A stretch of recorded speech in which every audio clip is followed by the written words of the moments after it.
Hello everyone, welcome to my channel excellent coaching. Chapter 2 कर रहे हैं और आज हम पढ़ेंगे एक्सपेरिमेंटल मेथड। तो एक्सपेरिमेंटल मेथड पढ़ने से पहले हम आज एक एक्सपेरिमेंट पढ़ेंगे जो इन्होंने यहाँ पे दिया हुआ है बॉक्स नंबर 2.1 में, एग्जाम्पल ऑफ एन एक्सपेरिमेंट। तो यहाँ पे इन्होंने लिखा है कि दो अमेरिकन साइकोलॉजिस्ट थे, बिब लैटने एंड जॉन डार्ली। तो बेसिकली लैटने एंड डार्ली का एक्सपेरिमेंट बोला जाता है ये, which was conducted in 1970। In order to participate in this study the students of Columbia University arrived individually at a laboratory. तो ये एक तरीके का कंट्रोल्ड एक्सपेरिमेंट है क्योंकि लैब में हो रहा है। कोलंबिया यूनिवर्सिटी के स्टूडेंट्स को लैब में बुलाया, ठीक है, और they were given the impression that they would be interviewed on a certain topic. तो उनको ये बोला गया कि आपका इंटरव्यू लिया जाएगा। Each student was sent to a waiting room to complete a preliminary questionnaire। तो हर बच्चे को एक रूम में भेजा जहाँ पे उसको एक क्वेश्चनर भरना था, लिस्ट ऑफ क्वेश्चंस उसको भरना था टेस्ट से पहले, मतलब जो भी उनका इंटरव्यू होना था उससे पहले उनको वो क्वेश्चनर भरना था। Some of them found two other people already seated in the room. तो जब वो रूम में गए तो जैसे वो बारी बारी करके हर बच्चे को रूम में भेजते थे, तो वहाँ पे कुछ बच्चे जब रूम में गए तो वहाँ दो लोग ऑलरेडी बैठे हुए थे while others sat down alone. और कुछ बच्चे ऐसे थे जो गए तो रूम खाली था, अकेले बैठे, उन्होंने अकेले भरा। तो यहाँ पे ये बोला है कि कुछ बच्चे जब अंदर गए तो दो लोग ऑलरेडी बैठे थे और कुछ जब अंदर गए तो वो अकेले ही थे, कोई भी नहीं था। Soon after the student had started working on the questionnaire, smoke began filling in the room through a wall vent। तो जब वो क्वेश्चनर भर रहे थे बैठ के वहाँ पे, तो एक कोने से ना रूम की स्मोक आने लग गई। जैसे आग लग जाती है तो धुआं निकलने लग जाता है, तो कहीं कोने रूम के दरवाजे खिड़की से स्मोक आना शुरू हो गई। The smoke could hardly be ignored. इतनी ज़्यादा थी कि उसको इग्नोर नहीं किया जा सकता था। Within 4 minutes the room contained enough smoke to interfere with the vision and breathing. और 4 मिनट के अंदर अंदर ही वो इतनी स्मोक भर गई कमरे में कि उनको देखने में और सांस लेने में प्रॉब्लम होने लगी, ठीक है। Latane and Darley were primarily interested in knowing how frequently students simply got up and left the room to report the emergency. अब ये ऐसे क्यों कर रहे थे कि वो देखना चाहते थे कि कितने बच्चे हैं, जितने भी बच्चे हैं उनमें से कौन से और कितने बच्चे ऐसे हैं जो बाहर आके ये बताएंगे कि रूम में जो है वो स्मोक आ रही है, धुआं आ रहा है, ठीक है। अब कुछ बच्चे तो अंदर गए तो वो अकेले थे और स्मोक आई। ऐसे ही कुछ बच्चे अंदर गए तो दो लोग ऑलरेडी बैठे हुए थे तो वो भी उनके साथ बैठ गए। और ये स्मोक हर बारी हर बच्चे के साथ ये एक्सपेरिमेंट किया गया कि स्मोक आएगी तो वो रिपोर्ट करेंगे कि नहीं करेंगे। मोस्ट मतलब कि 75% बच्चे of the students who were waiting alone reported the smoke. तो कह रहे हैं कि जैसे 100% बच्चों में से 75% बच्चे उन्होंने रिपोर्ट किया कि अंदर स्मोक आ रही है, जो अकेले बैठे थे। इसका कहने का मतलब क्या है, those reporting in groups were far less, के मतलब जो ग्रुप में बैठे थे ना उन लोगों ने रिपोर्ट नहीं किया। यानी कि मान लो सपोज आप एक कमरे में गए हो, वहाँ पे आप अकेले बैठे हो, कहीं से धुआं आने लग जाए तो आप जाके रिपोर्ट करोगे ना कि धुआं आ रहा है, शायद आग लगी है, प्लीज़ चेक करें। और लेकिन अगर आप कमरे में गए और दो लोग और बैठे हुए हैं और कहीं से धुआं आ रहा है, तो वो कह रहे हैं जो ग्रुप में बैठे थे ना उन्होंने रिपोर्ट ही नहीं करा, वो बैठे रहे। ऐसा क्यों? Group consisting of 3 naive students reported and only 38%। तो जो ग्रुप में बैठे थे उसमें से सिर्फ 35% लोगों ने रिपोर्ट किया। When the students waited with 2 other confederates, confederates होते हैं जो जो एक्सपेरिमेंटर होता है उसके अपने लोग होते हैं, वो उनको कुछ समझा के बिठाता है और वो चुपचाप बैठते हैं वहाँ पे। और जो बाहर से जो आते हैं बच्चे हैं, जो लोग आते हैं, उनको पता नहीं होता कि वो दोनों कौन है, वो कॉन्फिडरेट्स होते हैं। Who were instructed beforehand by the researcher to do nothing. तो यहाँ पे ये कह रहे हैं कि जैसे जो बच्चे अंदर गए और वहाँ पे दो लोग ऑलरेडी बैठे हुए थे, तो उनको पहले से एक्सपेरिमेंटर ने एक इंस्ट्रक्शन दी कि धुआं आएगा ना तो अभी आप उठना मत, अब वहीं बैठे रहना, क्वेश्चनर भरते रहना, धुएं से आप रिएक्ट मत करना। तो क्या हुआ कि जो वो बच्चा साथ में बैठा था उसने देखा कि बाकी दोनों लोग तो बिल्कुल ही नहीं हिल रहे हैं, उनको कोई फर्क ही नहीं पड़ रहा स्मोक से, तो वो भी चुपचाप बैठ के करता रहा। यानी कि यहाँ पे ये एक्सपेरिमेंट करा था देखने के लिए कि अगर आप ग्रुप में खड़े हो और ग्रुप वाले कुछ रिएक्ट नहीं करते तो आप भी उन्हीं की तरह करने लग जाते हो। मतलब आप कंफर्म करते हो ग्रुप को, अपने जैसे ग्रुप करता है वैसे ही करते हो, चाहे कितनी भी इमरजेंसी हो। जो अकेले बैठे थे उन्होंने तो रिपोर्ट करा क्योंकि वो अकेले थे, उनको लगा कि रिपोर्ट करना चाहिए, विच इज़ सेंसिबल। लेकिन जो ग्रुप में बैठे थे उनको लग रहा था रिपोर्ट करना चाहिए, पर उन्होंने देखा कि बाकी दो तो कुछ कर ही नहीं रहे। तो ये एक्सपेरिमेंट जो किया था ना, ये चेक करने के लिए किया था कन्फॉर्मिटी, इसको बोलते हैं कन्फॉर्मिटी एक्सपेरिमेंट, कितना हम ग्रुप को कन्फर्म करते हैं। तो ये आपको एक्सपेरिमेंट समझ आ गया हो तो अब हम करेंगे एक्सपेरिमेंटल मेथड होता क्या है। तो जैसे हमने स्टडी करने के लिए पहले देखा एक ऑब्जर्वेशन मेथड होता है जो हम मोस्टली यूज़ करते हैं। अब यहाँ पे भी ऑब्जर्वेशन तो कर ही रहे हैं एक्सपेरिमेंट कि वो बच्चे बाहर जा रहे हैं रिपोर्ट करने या नहीं जा रहे हैं, एक तरह से ऑब्जर्वेशन भी हो रही है और एक्सपेरिमेंट भी चल रहा है क्योंकि ये कंट्रोल कंडीशन में चल रहा है, एक लैब में है, चीज़ें कंट्रोल्ड हैं, बाहर से कोई डिस्ट्रैक्शन नहीं है। मैनिपुलेशन हो रही है। मैनिपुलेशन किस चीज़ की हो रही है कि वहाँ पे वो स्मोक छोड़ी जा रही है, तो वो स्मोक कितनी देर में छोड़नी है, कितनी ज़्यादा स्मोक छोड़नी है, वो चीज़ें एक्सपेरिमेंटर के हाथ में है और फिर देख रहे हैं कि उसका असर क्या होता है स्टूडेंट्स के ऊपर। तो एक्सपेरिमेंट में क्या होता है, कॉज एंड इफेक्ट रिलेशनशिप होता है। कॉज एंड इफेक्ट मतलब कि अगर हम कोई कॉज है उसको मैनिपुलेट करेंगे तो उसका इफेक्ट क्या होगा।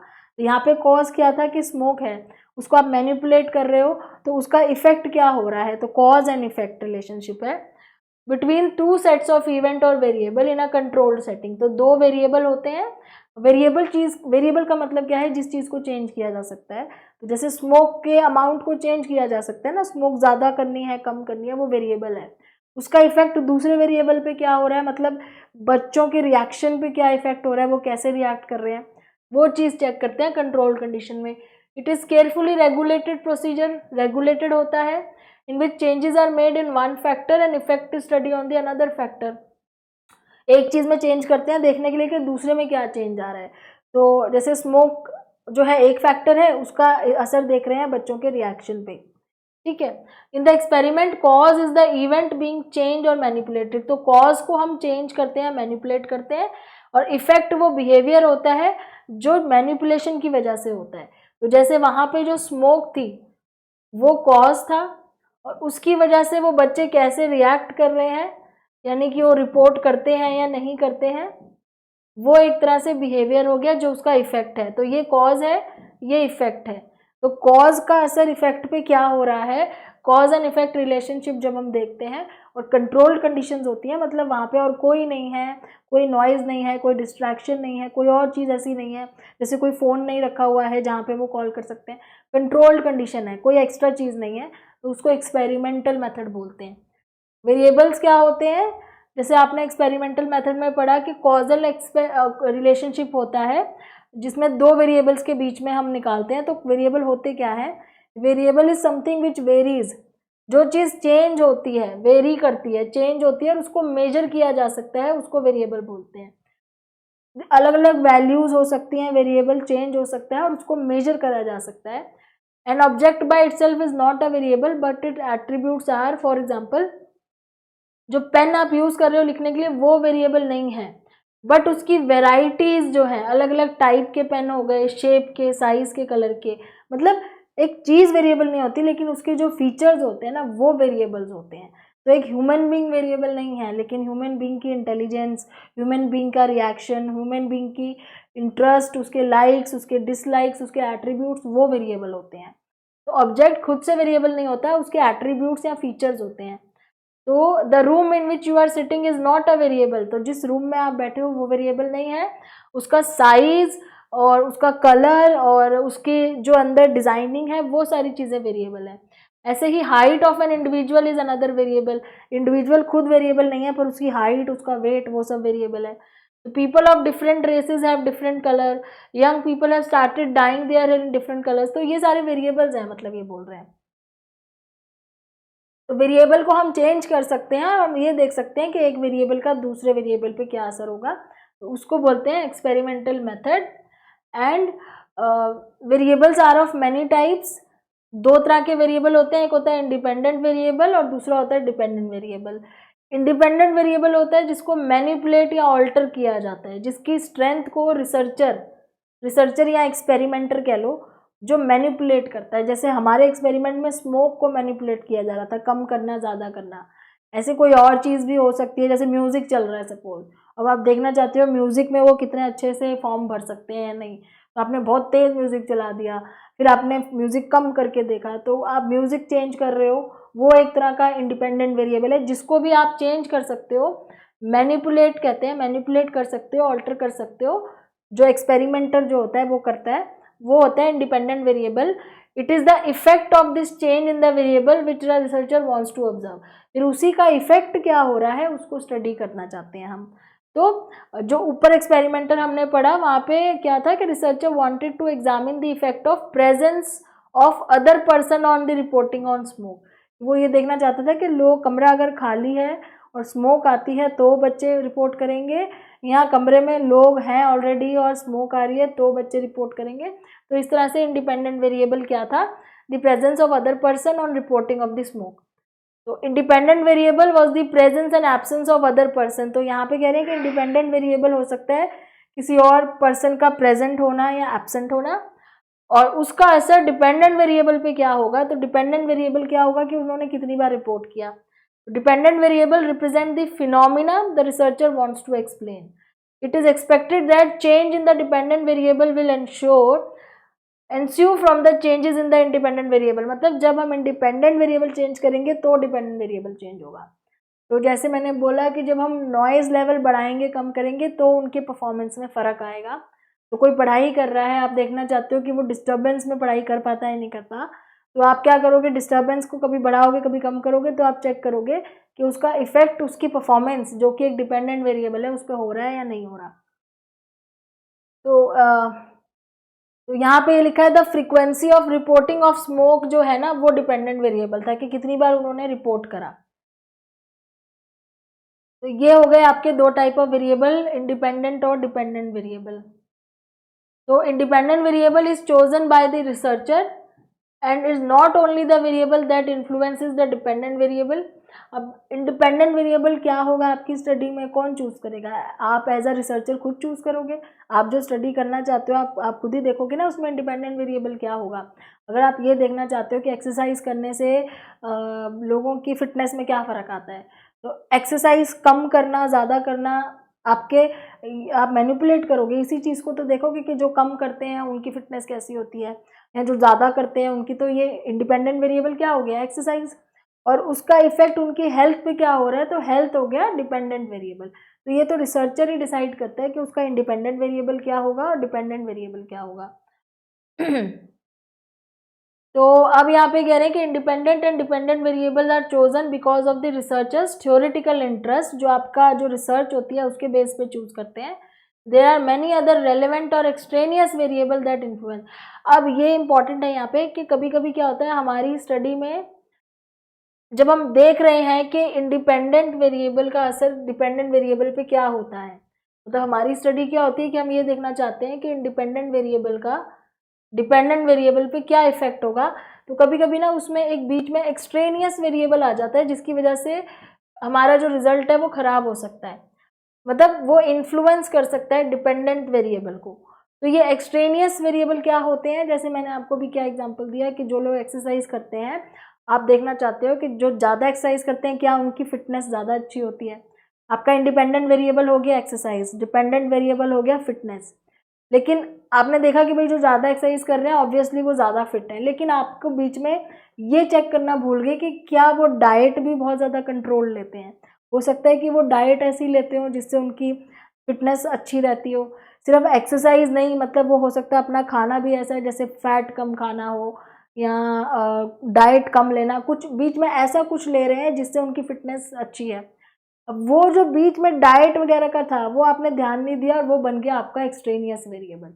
आपका रिजल्ट तो ये आया कि ज़्यादा एक्सरसाइज करने वाले ज़्यादा फिट होते हैं, पर उसमें एक्चुअली में रीज़न ये भी था कि वो डाइट भी अच्छी लेते हैं इसलिए।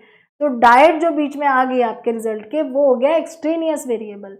तो अगर एक्चुअली में हमें सिर्फ एक्सरसाइज का ही इफेक्ट देखना था तो हमें पहले डाइट को कंट्रोल करना था कि जो डाइट वाला फैक्टर है उसको कंट्रोल में रखें, मतलब ऐसे लोगों को कंपेयर करें जिनकी डाइट सबकी सेम है, ताकि हम ये बोल पाएँ कि डाइट से नहीं एक्सरसाइज से ही फिटनेस आई है।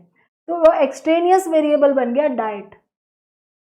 तो इसलिए कई बार ये भी होता है कि जो आपका एक्सट्रेनियस वेरिएबल होता है ना उसकी वजह से फ़र्क आ जाता है और हमारी स्टडी का जो रिजल्ट है वो गड़बड़ हो जाता है। तो हमें क्या करना चाहिए, हमेशा एक्सट्रेनियस वेरिएबल को कंट्रोल करना चाहिए। तो ऐसे मैंने जैसे आपको एग्जांपल दिया कैसे कर सकते हैं, जैसे एक्सरसाइज वाले केस में कि आपने वो लोग ही लिए जो पहले से ही सेम डाइट लेते हैं, similar type of diet, same तो नहीं बस सिमिलर टाइप ऑफ डाइट लेते हैं, मतलब वो बहुत ही फिटनेस वाली डाइट लेते हैं, जंक नहीं खाते, बहुत ऑयल कंट्रोल खाना, जो भी उनकी डाइट बहुत अच्छी है सबकी, और उनमें भी जो ज़्यादा एक्सरसाइज करते हैं उनकी फिटनेस ज़्यादा अच्छी है। तो मतलब आपका डाइट वाला आपने कंट्रोल कर लिया एक्सट्रेनियस वेरिएबल, तो सिर्फ आप ये कह पा रहे हो कि भाई जो ज़्यादा एक्सरसाइज करते हैं ना उन्हीं की फिटनेस ज़्यादा बेटर है। तो इस तरीके से कंट्रोल किया जा सकता है। तो एक्सपेरिमेंटल मेथड में एक तो वेरिएबल हो गए, दूसरा होता है एक्सपेरिमेंटल ग्रुप और कंट्रोल ग्रुप। ये भी एक चीज़ होती है इसमें बहुत इंपॉर्टेंट कि दो तरह से ग्रुप बनते हैं। Experimental group is a group which in which members of the group are expose to the independent variable manipulation. तो दो ग्रुप होते हैं, एक ग्रुप होता है जिसके ऊपर आप मैनिपुलेशन करते हो, दूसरा ग्रुप होता है जिसमें कोई मैनिपुलेशन नहीं करते, ये देखने के लिए कि दोनों में क्या फ़र्क आ रहा है। ठीक है, तो जिसके ऊपर मैनिपुलेशन की जाती है वो एक्सपेरिमेंटल ग्रुप हो जाता है, जिसके ऊपर कुछ नहीं किया जाता वो नॉन एक्सपेरिमेंटल ग्रुप यानी कि कंट्रोल ग्रुप हो जाता है। तो अगर इनके एक्सपेरिमेंट की बात करें लैटने एंड डाले की, there were 2 experimental group and 1 control group. इसमें कह रहे हैं 2 एक्सपेरिमेंटल ग्रुप थे, एक कंट्रोल ग्रुप था। The participants in the study were sent to 3 type of room. 1 room, एक रूम तो ये था, there was no one present, जहाँ पे कोई भी नहीं था, वो अकेले थे बच्चे। ठीक है, and the other 2 rooms 2 person were already seated. अगले जो 2 रूम थे उसमें 2 लोग ऑलरेडी बैठे हुए थे, वो था एक्सपेरिमेंटल ग्रुप। जहाँ कोई नहीं था वो था कंट्रोल ग्रुप, जहाँ 2 लोग बैठे थे वो थे experimental group. Of the 2 experimental group, 1 group was instructed to do nothing, not to do anything when smoke filled in the room, and other group was not given any instruction। तो यहाँ पे भी जो 2 ग्रुप थे ना experimental में, जहाँ 2 लोग बैठे हुए थे, तो एक ग्रुप को बोला कि जब स्मोक आएगी कि आपको रिएक्ट नहीं करना है, और दूसरे ग्रुप में जो 2 लोग बैठे थे उनको बोला जब स्मोक आएगी तो आपको रिएक्ट करना है। ठीक है, तो after the experimental manipulation had occurred, the performance of the control group measure in terms of reporting of the smoke. अब यहाँ पे ये कह रहे हैं कि कंट्रोल ग्रुप क्या होता है, जिस ग्रुप को हम बोलते हैं कि आपने कुछ नहीं करना, आप अपना नेचुरल तरीके से रहोगे जैसे रहते हो। और एक्सपेरिमेंटल ग्रुप वो होता है जिसको कहा जाता है कि आपने ऐसे करना है। जब हम बोलेंगे एक्सपेरिमेंट मैनिपुलेशन करेंगे तो वहाँ पे कोई ना कोई चेंज देखना है आपने।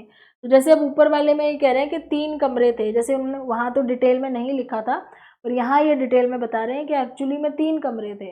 एक कमरा वो था जहाँ कोई नहीं बैठा था, दूसरा कमरा वो था जहाँ पे 2 लोग ऑलरेडी बैठे थे और उनको बोला था कि आपने बिल्कुल नहीं हिलना, स्मोक आएगी तो भी नहीं हिलना। और तीसरा कमरा वो था जहाँ 2 लोग बैठे थे पर उनको कोई इंस्ट्रक्शंस नहीं दी थी। तो पहला कमरा हो गया जहाँ कोई नहीं बैठा था, वो तो कंट्रोल ग्रुप हो गया। बाकी 2 कमरे जहाँ 2-2 लोग बैठे थे वो आपका एक्सपेरिमेंटल ग्रुप है, क्योंकि मेनली आपने वहाँ इफेक्ट देखना है। तो उन दोनों कमरों में जो नए स्टूडेंट आए उन्होंने वहाँ जाके कैसे रिएक्ट करा, उन्होंने अपने ग्रुप को देख के रिएक्ट करा या अपने दिमाग लगा के रिएक्ट किया, वो चीज़ वहाँ देखनी थी।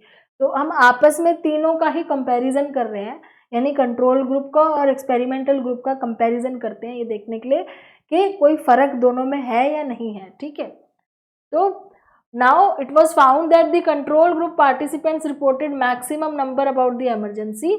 तो यहाँ इन्होंने देखा कि जो कंट्रोल ग्रुप था ना जिसमें कोई नहीं था, वहाँ पे जो अकेले बैठे थे उन्होंने सबसे ज़्यादा रिपोर्टिंग करी थी इमरजेंसी की। तो जस्ट एक एग्जाम्पल देके आपको समझाया हुआ है कि कैसे हम 2 ग्रुप में रैंडमली डिवाइड कर सकते हैं। तो जैसे मैं आपको अपना एक सिंपल एग्जांपल देके बताती हूँ, अगर आपको ये एग्जांपल ना समझ आया हो, कि मान लो सपोज मैं ये चेक करना चाह रही हूँ कि नॉइज़ जब ज़्यादा होती है, नॉइज़ जब ज़्यादा होती है तो बच्चों की नॉइज़ इंक्रीज़ होती है, जब एरो का मतलब है बढ़ती है, तो बच्चों की जो परफॉर्मेंस है ना, बच्चों की परफॉर्मेंस जो है वो घटती है। यानी कि अगर जितना ज़्यादा नॉइज़ होगा उतना बच्चे कम अच्छे से परफॉर्म करेंगे। अब मैं ये चीज़ चेक करना चाहती हूँ मेरी स्टडी में, तो मेरा इंडिपेंडेंट वेरिएबल क्या है, नॉइज़ है। ठीक है, मैं नॉइज़ को कम करके देखूंगी, ज़्यादा करके देखूंगी, मैनिपुलेट करूंगी, इसलिए ये इंडिपेंडेंट वेरिएबल हो गया। डिपेंडेंट वेरिएबल क्या है, परफॉर्मेंस है, क्योंकि ये किस पे डिपेंड है, ये नॉइज़ के ऊपर डिपेंड है। अब ये इंडिपेंडेंट वेरिएबल हो गया, ये डिपेंडेंट वेरिएबल हो गया। अब मुझे इसमें 2 ग्रुप बनाने हैं, एक बनाना है एक्सपेरिमेंटल ग्रुप, एक कंट्रोल ग्रुप। तो जो मेरा एक्सपेरिमेंटल ग्रुप होगा वहाँ पे तो मैं ऐसे रैंडमली कुछ बच्चे भेजूंगी, और जो दूसरा मेरा कंट्रोल ग्रुप होगा कुछ बच्चे मैं वहाँ भेज दूंगी। जैसे 50 बच्चे मैंने यहाँ बिठा दिए और 50 बच्चे मैंने यहाँ बिठा दिए जो एक ही क्लास के हैं, एक ही सेक्शन के हैं, रैंडमली बिठा दिए। ठीक है, उसके बाद मैंने यहाँ पे जो ये वाला ग्रुप है, ये जिस कमरे में बैठा है, वहाँ के स्पीकर में मैंने एक गाना लगा दिया, सपोज यहाँ म्यूज़िक चला दिया, और इनको बोला है कि जब म्यूज़िक चल रहा है तो साथ साथ आपने वो क्वेश्चनेयर भरना है, फॉर्म भरना है। और जो कंट्रोल ग्रुप था ना, यहाँ पे कोई म्यूजिक नहीं चल रहा है, बस इनको बोला है आप अपना बैठ के फॉर्म भरो। तो ये मेरा एक्सपेरिमेंटल ग्रुप है जहाँ पे म्यूजिक चल रहा है, और मैं कभी म्यूजिक को कम करके देख रही हूँ, कभी म्यूजिक को ज़्यादा करके देख रही हूँ। मतलब अगर मैंने इसी में 2 ग्रुप बना रखे हैं, मान लो 50 में भी मैंने 25-25 के ग्रुप बना दिए, तो मैं पहले 25 बच्चों को वहाँ बिठाऊंगी जब म्यूजिक तेज है, फिर 25 बच्चों को वहाँ बिठाऊंगी जहाँ म्यूजिक कम है। तो इसमें भी मैंने 2 बना दिए एक्सपेरिमेंटल ग्रुप। लेकिन कंट्रोल ग्रुप में तो म्यूजिक है ही नहीं, यहाँ तो मैं कुछ कर ही नहीं रही हूँ। तो यहाँ पे ऐसे बच्चे बिठाए हैं, 25 बच्चे बिठाए हैं जो बिना म्यूजिक के कर रहे हैं। अब हमने तीनों 25-25-25 मतलब 2 एक्सपेरिमेंटल ग्रुप और तीसरा कंट्रोल ग्रुप, तीनों की आपस में कंपैरिजन करना है कि कम वाले म्यूजिक वाले बच्चों ने अच्छा परफॉर्म किया, कि ज़्यादा वालों ने अच्छा किया, या बिल्कुल ही म्यूजिक नहीं था तब अच्छा परफॉर्म किया। पर आपके नंबर ऑफ जो सैंपल है ना वो सेम होना चाहिए। अगर 25 ले रहे हो एक ग्रुप में तो बाकियों में भी 25-25 होने चाहिए, 50 ले रहे हो तो बाकियों में भी 50-50 होने चाहिए। तो ये चीज़ का ध्यान रखते हैं। तो ऐसे में ये बोल रहे हैं कि कभी कभी एक्सपेरिमेंट में कभी कभी क्या होता है कि एक्सपेरिमेंटल ग्रुप होते हैं जो एक से ज़्यादा भी हो सकते हैं या एक भी हो सकता है, और एक कंट्रोल ग्रुप होता है, हम आपस में कंपैरिजन करते हैं कि बिना कुछ मैनिपुलेशन के, ये बिना मैनिपुलेशन वाला है क्योंकि यहाँ म्यूजिक है ही नहीं, तो बिना कुछ मैनिपुलेशन के क्या रिजल्ट आया और मैनिपुलेशन करके क्या रिजल्ट आया, this is called experimental group and control group. अब इसके आगे हम नेक्स्ट वीडियो में कंटिन्यू करेंगे। Thanks for watching.